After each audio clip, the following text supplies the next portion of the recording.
আশা করি তোমরা সবাই ভালো আছো ছাত্রছাত্রীরা। অনেকদিন তোমাদের সঙ্গে সরাসরি ক্লাস করা হয়ে ওঠেনি, বুঝতেই পারছো। সারা টিভিতেই যে সমস্যা হচ্ছে এখন।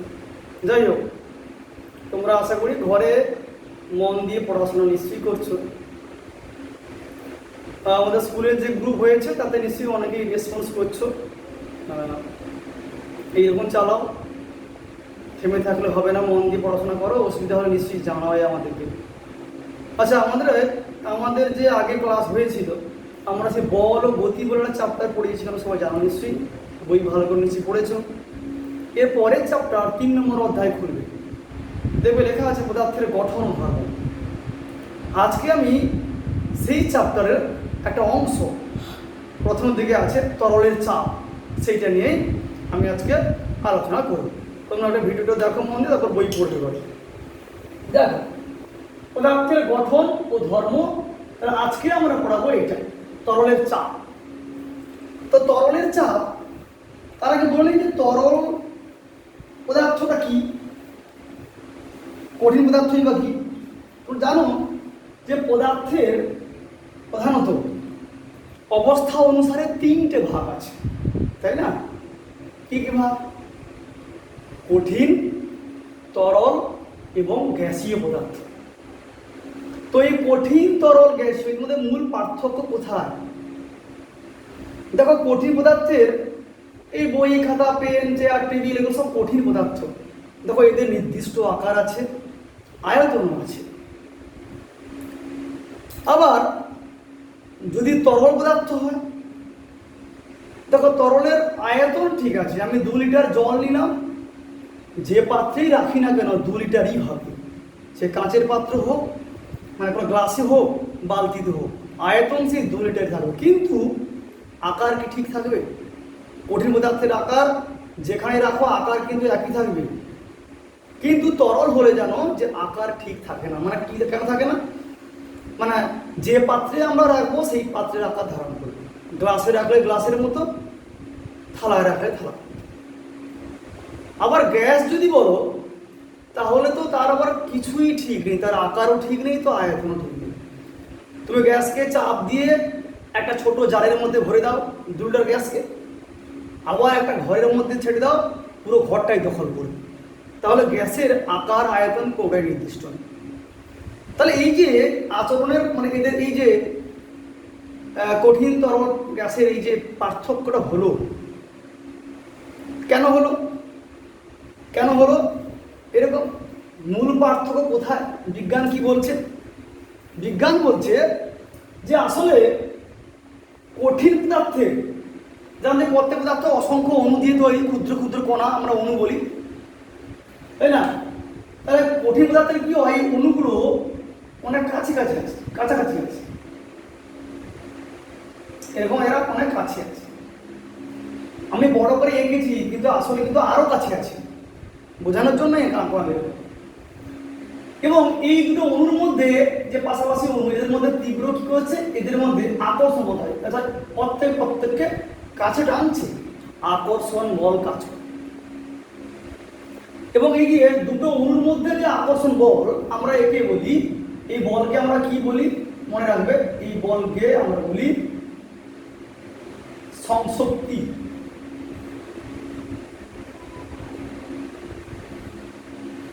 সংশক্তি বল, অর্থাৎ দুটো অণুর মধ্যে যে আকর্ষণ বল কাজ করে। তাহলে এই সংশক্তি বল কঠিনের ক্ষেত্রে খুব জোরালো, তীব্র। ওই জন্য কি হয়, এদেরকে সহজে ভাঙা যায় না, এদের আকার আয়তন নির্দিষ্ট।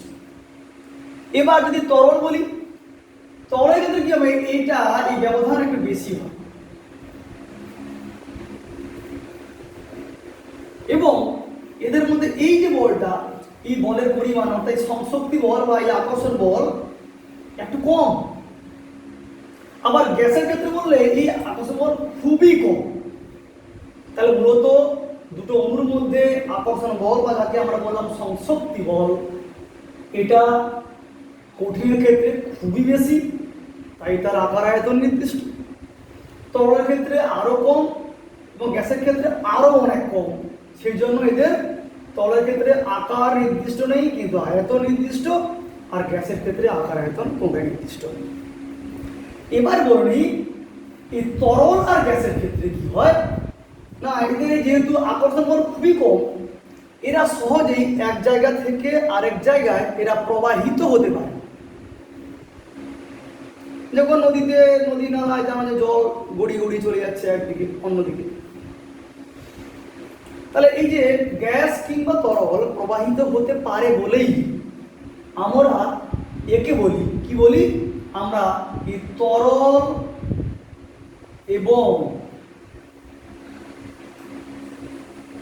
এবং গ্যাস, একে আমরা কি বলছি, একে আমরা এক কথায় বলছি কি বলি, প্রবাহী।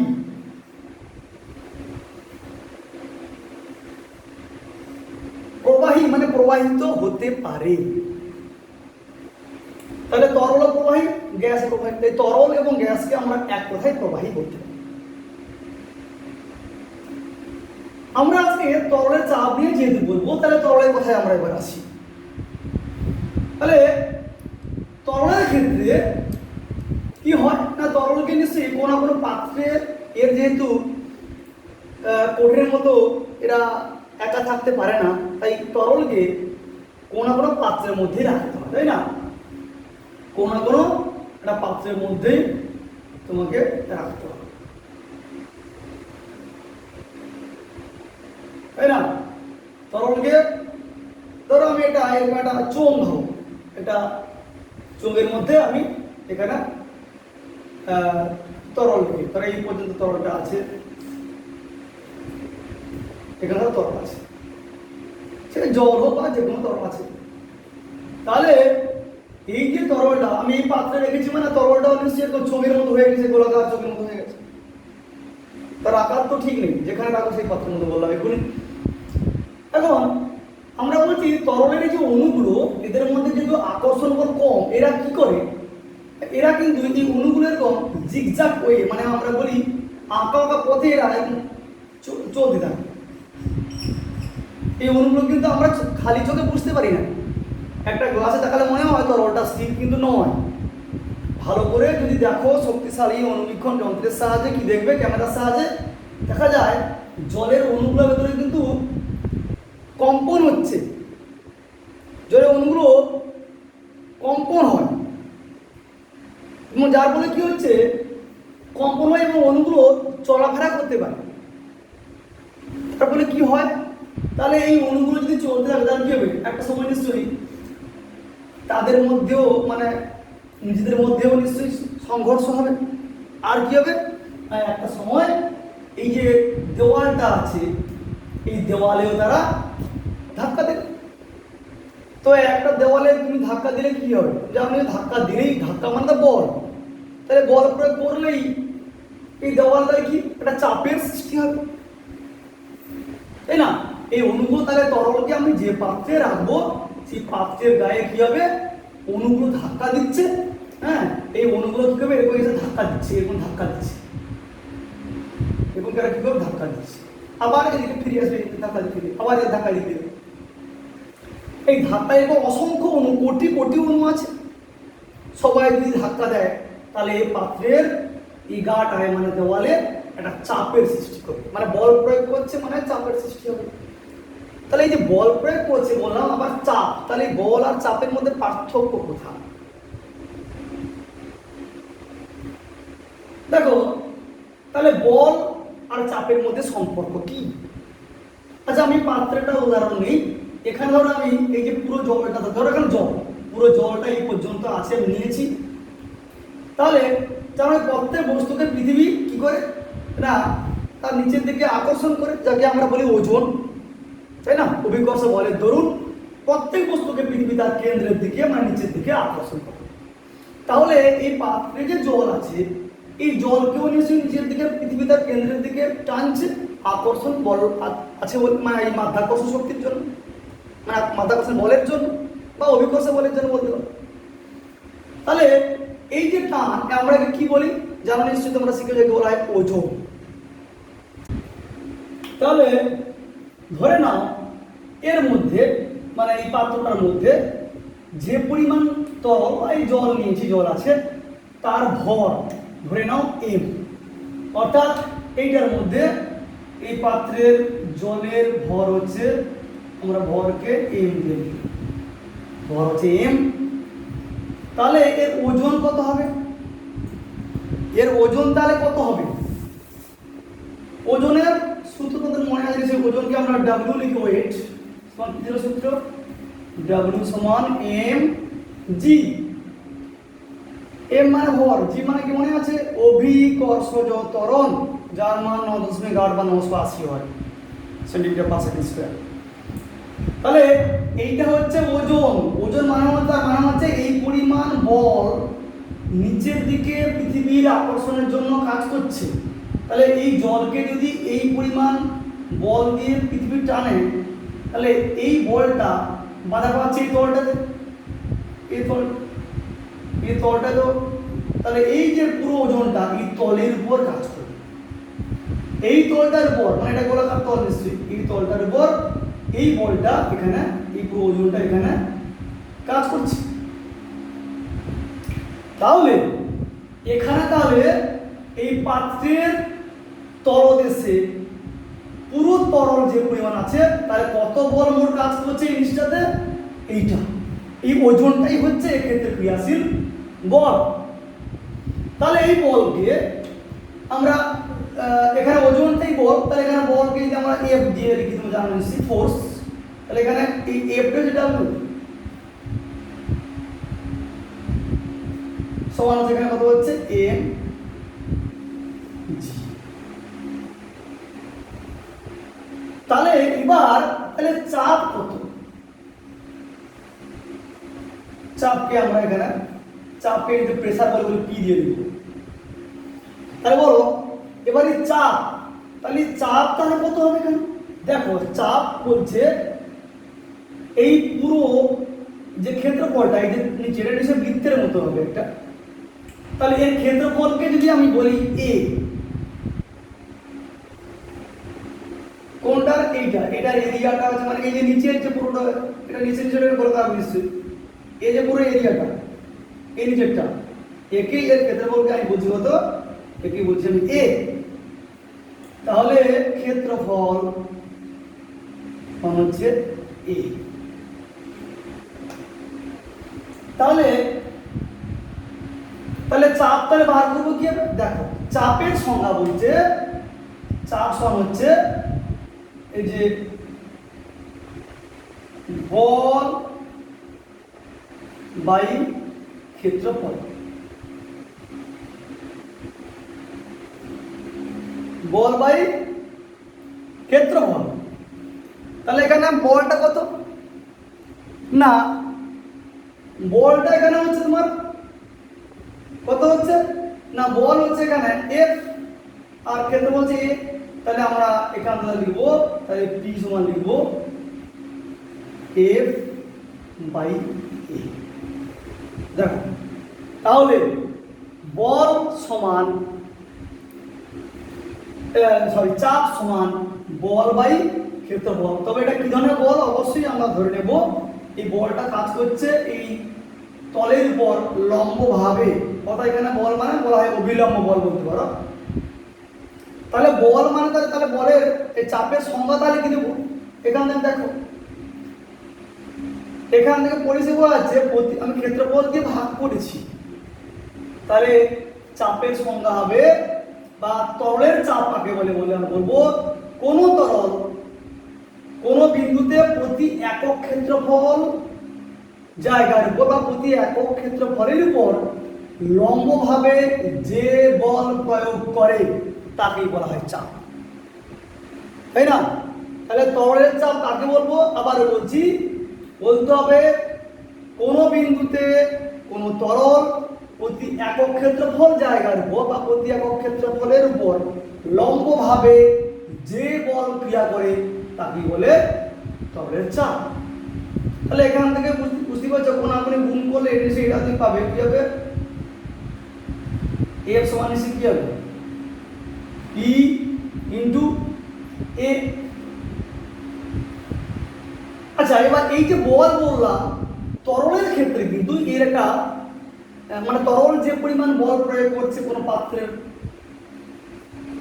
গায়ে বা তার দেওয়ালে বা তার তলদেশে, এক্ষেত্রে আমরা বল না বলে আমরা বল বলি, এর আর একটা বিশেষ নাম আছে। তার কি বলে? তাকে বলা হচ্ছে তরলের ঘাত। কি বলা হচ্ছে? তরলের ঘাত। এখানে এফটাই কিন্তু তরলের ঘাত, বা এখানে বলতে পারো এটা পাশে এমজিও, কেন ওজনটাই তো এখানে বল। তাহলে চাপ আর ঘাতের মধ্যে সম্পর্ক তো এইটাই। তাহলে ঘাত কাকে বলে? তরলের ঘাত বলতে হবে কোন তরল তার তলদেশে, পাত্রের তলদেশে মোট যে পরিমাণ বল প্রয়োগ করে, এটা হচ্ছে প্রতি একক ক্ষেত্র বলে বল, আর এটা হচ্ছে মোট যে পরিমাণ বল কাজ করে। তাহলে আমি যদি ঘাত দিয়ে বলি, এখান থেকে লিখতে পারছি বলেছি, তাহলে কি করে? তাহলে এফ সমান পি ইনটু, তাহলে এফ তাহলে লিখতে পারি যে তাহলে তরলের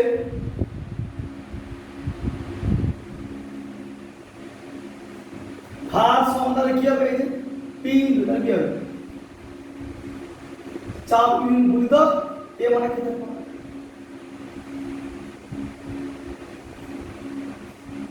ঠিক না?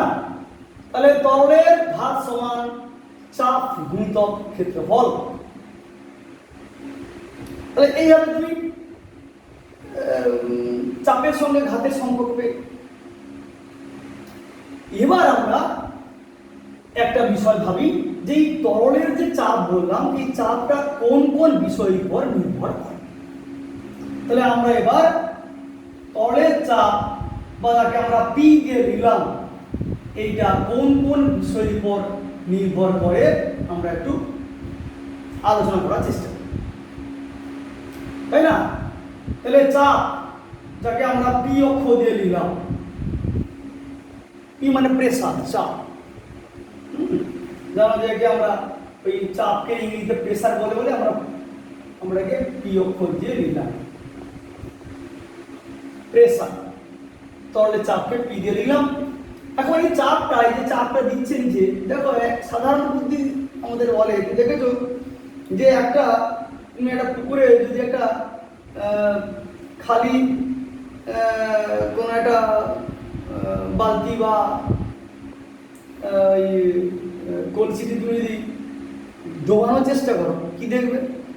দেখবে যে যত নিচেতে নিয়ে যাচ্ছ না, যেন মনে হয় যেন চাপটা বাড়ছে, তরল খুব চাপ দিচ্ছে। তার মানে যত নিচের দিকে, অর্থাৎ তরলের যত গভীরতা বাড়বে, চাপ নিশ্চয়ই বাড়ে।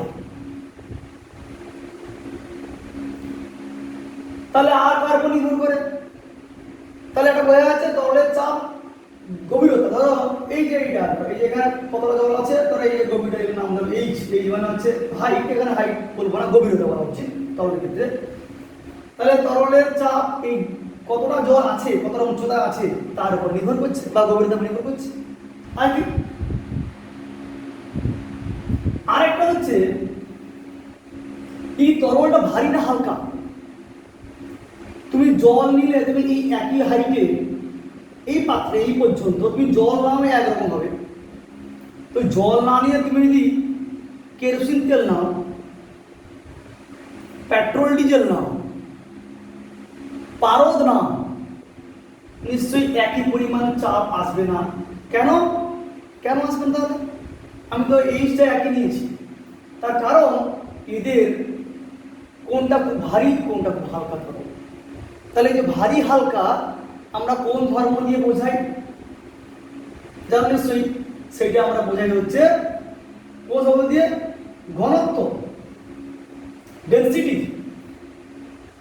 ঘনত্ব মানে নিশ্চয়ই, ঘনত্ব মানে ছিল হচ্ছে ভর বাই আয়তন। তোমাদের ছিল ঘনত্বকে মানে কি না, ডি সমান হচ্ছে কি? ডি সমান হচ্ছে এম বাই ভি, তাই না? এম বাই ভি মনে আছে নাকি? অর্থাৎ তরলের ঘনত্ব সমান ভর বাই আয়তন, বা একক আয়তনের ভরকে ঘনত্ব বলে। মনে করার চেষ্টা করা আছে। তাহলে যার ঘনত্ব বেশি হবে মানে ডি যত বেশি হবে সেই তরল তত ভারী হবে। পারদ জলের থেকে অনেক ভারী হয়, কেন না তার ঘনত্ব খুব বেশি। তাহলে এই ঘনত্বের উপর নির্ভর করে। আর কার উপর নির্ভর করে? আরেকটা হচ্ছে যে এই যে যেহেতু এই চাপটা কেন নিচ্ছে আমরা বলবো যে ওজনটা আছে, ওজনের জন্য এখানে বল কাজ করছে, তার ওজন মানে তার নিচে অভিকর্ষের ব্যাপারটা আছে। তো সেটাকে আমরা এই যে জি অক্ষর দিয়ে বোঝাই না, এটা কি বলি? অভিকর্ষজ ত্বরণ। তাহলে সাধারণ যুক্তি বা হিসেব করে আমরা যেটা বুঝতে পারছি যে তরলের চাপ এই তিনটে বিষয়ের উপর নির্ভর করে। কি কি? তরলের গভীরতা, তরলের ঘনত্ব এবং ওই স্থানে মানে যে স্থানে তরল পাত্রকে রেখেছি ওই স্থানের অভিকর্ষজ ত্বরণের মানের। তাহলে নির্ভর, তার মানে হ্যাঁ, যদি এই তিনটে বিষয়ের উপর নির্ভর করে তাহলে নিশ্চয়ই এই পির সঙ্গে এই তিনটের একটা নিশ্চয়ই সম্পর্ক একটা থাকবে, একটা সমীকরণ বা একটা সূত্রের আকারে সে পাওয়া যাবে। আচ্ছা, সেইটা আমরা এবার বার করি। তরলের চাপটা এই তিনটাকে নিয়ে একটা সূত্র, এটা কিভাবে আসে আমরা দেখি। আমরা এই উদাহরণটাই নিই, আমরা হিসেব করি, এখানে চেষ্টা করি যে এখানে এই নিচে কত চাপ সৃষ্টি করছে এই পরিমাণ জল। আমরা আগে বলেছি এখানে কি কি নিয়েছিলাম, আমরা নিয়েছিলাম হচ্ছে এম গ্রাম জল নিয়েছি, এর মধ্যে আছে ধরে নাম এখানে ধরে নাম জিটা হচ্ছে অভিকর্ষজ ত্বরণের মান, আর এর ঘনত্ব যদি ডি হয় তাহলে আমরা বলেছিলাম যে এক্ষেত্রে পি মানে কি ছিল? পি মানে ছিল হচ্ছে যে ডব্লিউ বাই এ, প্রতি একক ক্ষেত্র বলে বল, বল মানে ওজনটাকে এখানে বল করলাম, একটু এফ বাই এ ছিল, এখানে এফ বাই ডব্লিউ ওজন। তাহলে এই পরিমাণ তরলের ওজন কত এখানে বসাবো। আবার আমরা জানি ডব্লিউ সমান এম জি, তাই না? ডব্লিউ সমান এম জি, ওজন সমান এই তরলের ভর গুণিত অভিকর্ষ ত্বরণ, আর এ মানে নিশ্চয়ই এই যে এখানে মোট ক্ষেত্রফলটা। এবার আমরা এই এম ডাই এম এর জায়গায় এখান থেকে সূত্র বসাবো। এখানে এই এম মানে এই একই ব্যাপারটা, এখানে বড় হাতের এখানে ছোট হাতের দেখো এরকম সম্পর্ক লিখতে পারো। এম বাই বি একই জিনিস, এম মানে ভর। আচ্ছা, তাহলে এখানে এবার আমি এই এম এর জায়গায় এখানে গুণ করো, কোনাকুনি গুণ করে এখানে কি আসবে? দেখো আসবে এম সমান আসবে D into V. D into V মানে ঘনত্ব গুণিত আয়তন। এই যে তরলটার মধ্যে মানে তরলটার আয়তন, এই তরলের আয়তন মানে এই পাত্রটার এই পর্যন্ত আয়তন। তাহলে এম এর জায়গায় লিখলাম ডি ইন্টু ভি, আর জি তো এখানে ছিল বাইয়ে, তাই না? এবার আচ্ছা, আয়তনের সঙ্গে ক্ষেত্রফলের সম্পর্ক কি হবে এখানে? তো জানো নিশ্চয়ই একটা ঘনবস্তুর আয়তন কি হয়? আয়তন হয় হচ্ছে ক্ষেত্রফল গুণিত কি হয়? গুণিত দৈর্ঘ্য, বা এক্ষেত্রে নিশ্চয়ই এই যে উচ্চতা। তাহলে এই পরিমাণ তরলটা যে আছে এর আয়তন কত, তাহলে এর ক্ষেত্রফল নেব, আর এটা যে এখানে হচ্ছে এক্ষেত্রে নিশ্চয়ই হবে এর উচ্চতা কত এখানে। তাহলে ক্ষেত্রফলটা এ লিখেছি আর উচ্চতা এইচ। তাহলে আয়তন এখানে 20 সমান, তাহলে তাহলে লিখবো। তাহলে আমি এবার ভির জায়গায় এটা বসি, তাই না? তাহলে আমি এই জায়গাটায়, তাহলে এখানে ভির জায়গায় আমি বুঝি এই যে, তাহলে কি হবে? তাহলে ডি ভির জায়গায় কি হবে? এ ইন্টু এইচ, আর জি তো ছিল উপরে বাই এ। এবার দেখো নিচে আর এ কেটে গেল, তো থাকলো কি? থাকলো তাহলে ডি এইচ জি। দেখো আমরা হিসেব কষে একটা সম্পর্ক পেয়ে গেলাম, একটা সমীকরণ পেয়ে গেলাম, বা তুমি বলতে পারো একটা সূত্রের মতো। তাহলে কি পেলাম? তরলের চাপ পি সমান ডি এইচ জি। দেখো তোমাকে মনে রাখতে হবে, এটা যে অঙ্কটঙ্ক আছে বইতে দেখবে উদাহরণ। তাহলে তরলের চাপ সমান তাহলে কি দাঁড়ালো? তরলের ঘনত্ব গুণিতক তরলের গভীরতা গুণিতক অভিকর্ষজ ত্বরণ, যার মান জানো 9.8 কিংবা 980 হয় এসআই কিংবা সিজিএসে। ঘনত্ব মানে যে তরল নিয়েছি তার ঘনত্ব জল হলে 1 হবে এসআই সিজিএসে, অন্য তরল হলে তার মান দেওয়া থাকবে, আর কতটা জল আছে গভীর কতটা নিশ্চয়ই কত মিটার বা সেন্টিমিটার নিশ্চয়ই বোঝা থাকবে, তাহলে বসিয়ে দিলে লিখবে। তাহলে তরলের চাপ নির্ণয় করা বা হিসেব করার ফর্মুলা বা পদ্ধতি আমরা এটা দিয়ে করব। তাহলে তরলের চাপ নির্ণয় করতে আমরা শিখলাম। চাপ যখন আমরা রাশিমালা পেয়েছি, নিশ্চয়ই এই প্রসঙ্গে এই চাপ রাশিমালাটা নিশ্চয়ই রাশিটা নিশ্চয়ই আমাদের এর এককের মাত্রা নিশ্চয়ই জানা উচিত। যে কোনো নতুন রাশি পেলেই আমরা তার মাত্রা এবং একক জানবো। তাহলে এটা আমি প্রশ্ন বলে নিতে হবে। হ্যাঁ, তাহলে চাপের মাত্রা কি হবে, চাপের একক কি হবে? দেখো চাপের সংজ্ঞাই আমরা বলেছিলাম একক ক্ষেত্রফলে প্রযুক্ত বল, লম্বভাবে প্রযুক্ত বল। তাহলে আমরা কি লিখলাম? পিছনে লিখলাম এফ বাই এ। তাহলে চাপের মাত্রা কি হবে? মাত্রা এগুলো লিখতে হয় না পিছনে। তাহলে বলের মাত্রা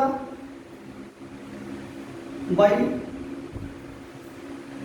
ক্ষেত্রফলের মাত্রা।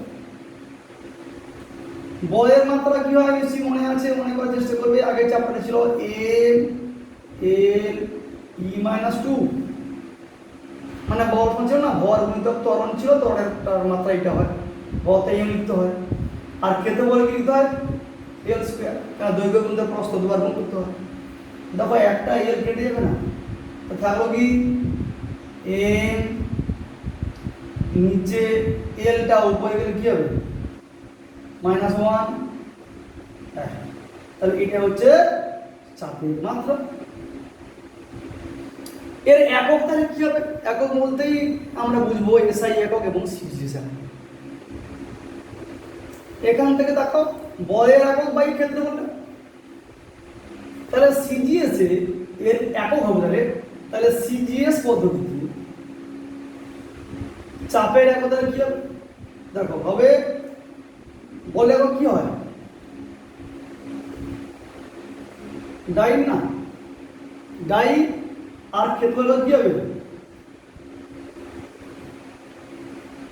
সেমি স্কয়ার, তাই না?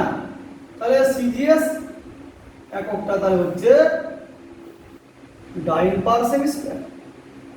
তাহলে এসআই বললে তাহলে এসআই তে বলে একক নেব। তাহলে যদি আমি এসআই বলি তাহলে এসআই বলতে কি হবে? ডাইন কি হবে? নিউটন, তাই না? এসআই পদ্ধতিতে বলের একক, আর সেটা কি হবে? মিটার, তাই না? এই যে নিউটন পার মিটার স্কয়ার, এটার একটা বিশেষ নাম আছে। তাকে আমরা কি বলি না, তাকে আমরা বলি, এটাকেই বলা হয়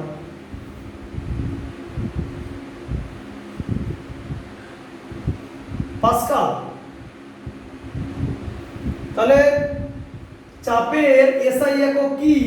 নিউটন পার মিটার স্কয়ার, বা এক কথায় পাস্কাল। তাহলে আমরা চাপের একক শিখলাম। হ্যাঁ, এসআই পদ্ধতিতে একক এবং সিজিএস পদ্ধতিতে একক আমরা জানলাম। এবার আর চাপ সম্পর্কে কি জানার বিষয় আছে? তোমরা তরলের ক্ষেত্রে আরো তো অনেক জিনিস পড়েছিলে, আর বিশেষ সূত্র ছিল। তো এক্ষেত্রে আমরা আরেকটু এখানে বলে নিই যে তরলের আর একটু ধর্ম আছে, আমরা কি জেনে নিই। তরলের অনেক ধর্মই আছে, তবে এখানে প্রধানত আমরা দুটো ধর্মের কথা, খুব সহজ সরল ধর্ম, মানে যেটা আমরা সবকালীন সমাজেই আমরা জানি এটা আছে, সাধারণ ব্যবহারিক জীবনে আমরা দেখতে পাই। এটা তরল, তুই পাত্রে এটা ভাই তরল, কখনো কি এই পাত্রের উপরে কি এরকম করে পাকা কখনো হয়? কখনই হয়। অর্থাৎ তরলের যে মুক্ত তল, উপরিতল কি হয়? বাঁকা নয়, এটা একদম কি হবে? এটা একদম অনুভূমিক হবে, একদম সোজা, তাই না? কেন হয় এটা? অর্থাৎ এই যে ধর্ম, আমরা এটা কি বলি? অর্থাৎ হচ্ছে এটাকে আমরা কি বলবো? আমরা এই ধর্মকে বলবো যে তরলের উপরের তল বা স্থির যে তলটা কি হবে সময়? তরলের স্থির তল কেমন হবে সময়? অনুভূমিক, মানে একদম একটু বাঁকা হবে না, এরকম বাঁকা হবে না, একদম অনুভূমিক হবে, ভূমি সমান্তরাল। আমরা কি বলি? অনুভূমিক। একটা তরল যদি স্থির থাকে তার উপরে তলটা একদম অনুভূমিক হবে, তাই না? উপরে তল যদি তরলটা অবশ্যই স্থির থাকে, ঢেউ থাকলে তরল প্রবাহিত হলে কিন্তু তো তরল তখন তো স্থির থাকে না, তখন এসে অনুভূমিক হয়ও না। আরেকটা গুরুত্বপূর্ণ ধর্মতল হচ্ছে সমোচ্চশীলতা। এটা কি? সমউচ্চ মানে সমান উচ্চ, সমোচ্চ শীলতা। দেখো এই নামের মধ্যে সম যুক্ত উচ্চশীলতা, এর মানে হচ্ছে তরলের উপরের যে লেভেলটা আমরা দেখলাম অনুভূমিক, তার মানে কি একই উচ্চতা, এদের উচ্চতাটা একই থাকবে। দেখো তুমি যদি অনেকগুলো পাত্র নাও, ধরো এই কটা পাত্র নিলে, একটা সোজা নিলে, একটাকে তুমি এরকম নিলে,